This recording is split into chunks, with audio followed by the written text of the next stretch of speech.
Hola, el día de hoy vamos a hablar un poco sobre la crítica que hace Díaz Barriga sobre la reforma educativa en México que se ha implementado en los últimos años.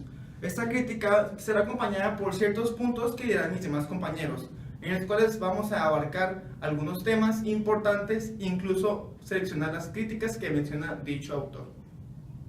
Bueno, el día de hoy vamos a hablar sobre los elementos curriculares de la reforma educativa.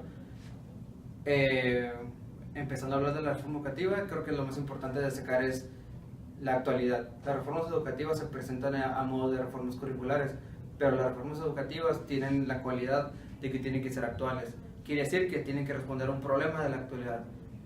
Por lo tanto, las reformas educativas no pueden tener bases en problemáticas antiguas, cosas de 10 años. Tienen que responder a temas actuales, tienen que ser... Bueno, pues para eso se crean. La reforma nace de una problemática actual. Después, hablando de las problemáticas por las que surgen, son fundamentos, orientaciones y coherencia. Los fundamentos son los conocimientos con los que se fundamenta, vaya. Las orientaciones son las estrategias y todo lo que se va a seguir para realizarse, y la coherencia que tenga fin, porque la reforma, como ya mencionamos, nace de una problemática, entonces tiene que tener coherencia con esa problemática, la reforma que se esté estructurando. Bueno, y ahora proseguiremos con la serie de críticas que se le hacen a la reforma educativa por parte del autor Ángel Díaz Barriga. En este caso hablaremos del currículum como un dispositivo de cambio y tensión.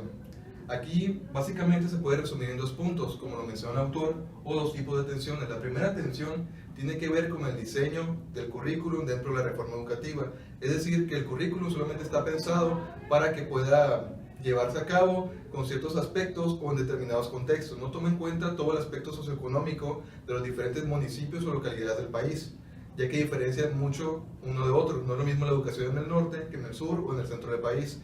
Estos diseñadores del programa de la reforma educativa no tienen en cuenta estas condiciones o particularidades de cada sector en específico, y por lo cual no pueden hacer un currículum o un diseño apropiado para cumplir con toda la educación del país. La segunda tensión habla de la inconformidad de los maestros al ser sometidos a este tipo de reforma educativa, es decir, que ellos están acostumbrados a un método para llevar a cabo la educación en su país, en su escuela, en su comunidad, y tienen que adaptarse a esta reforma educativa. La crítica o el disgusto que se hace por parte de estos maestros, el disgusto que se hace evidente, es de que no pueden retomar tal cual el proyecto o la reforma educativa, sus lineamientos, porque no coinciden con los programas institucionales que ellos manejan.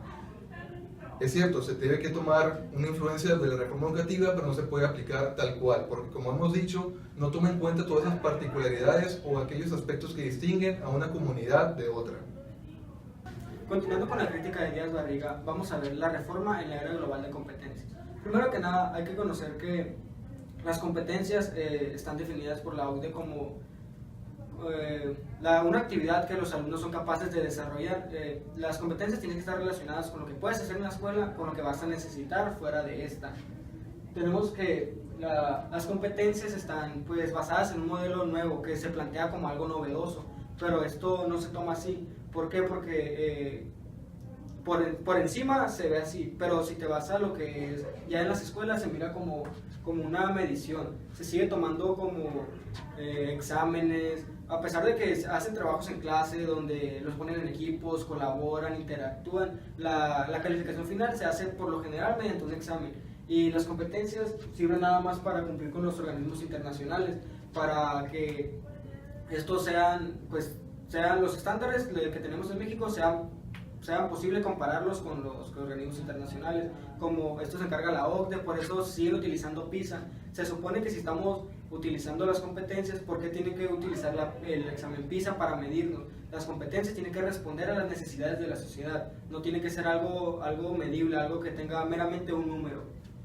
Por último, tenemos que en la reforma las competencias, la educación basada en competencias se mira como una solución a todos los problemas. Las competencias no van a cambiar del todo el panorama de México. Tenemos que enfocarnos también en lo que son de los maestros, en nosotros mismos, la cultura que tenemos, en los programas. Todo eso tiene que cambiar para lograr un verdadero fin en la educación. No nada más por cambiar las competencias vamos a hacer que esto funcione. La reforma se trata de una reforma centralizada, esto hablando en educación básica, pese a que en los 90 se hablaba de que la educación debía ser descentralizada. Esto se habla de que los programas, planes, son directamente del gobierno central. Por otra parte, el acuerdo genera de que toda la educación, ya sea preescolar, primaria, secundaria e incluso preparatoria, deben estar estructurados para que haya una conexión entre sí. Esto quiere decir que los conocimientos adquiridos en la primaria deberían ser utilizados en los conocimientos que vas a utilizar en la secundaria. Las competencias son otro punto importante, ya que se establece que estas deben ser lo que todos los alumnos deben de tener al momento de egresar de la educación básica. Competencias que son habilidades o destrezas que se especializan en una cierta área, pero eso se contradice con lo que realmente se aplica en México, hablando en los exámenes estandarizados, como tipo enlace o PISA, en el cual lo que nos genera solamente son aprender las cosas con memoria. Así que, si quieres que los alumnos aprendan por competencia y haces exámenes estandarizados, no hay una buena equidad ahí, es más, incluso se contradicen el uno del otro. Bueno, y por último hablaremos de las implicaciones de la reforma educativa en el trabajo cotidiano escolar. Aquí prácticamente se habla de dos tipos de estrategias. El primero es la estrategia vertical. En esto, el docente tiene que familiarizarse con el diseño curricular que lleva a cabo la reforma educativa para poder implementar estrategias adecuadas y con ello recoger los resultados que éstas obtuvieron con el fin de evaluarlas. En el segundo es una estrategia horizontal. Esto hace referencia a abarcar el número más grande de escuelas, de instituciones y de docentes que estén aplicando este tipo de modelo. Por lo tanto, es muy importante que el docente esté de acuerdo en concebir este modelo como una práctica diaria de su labor docente.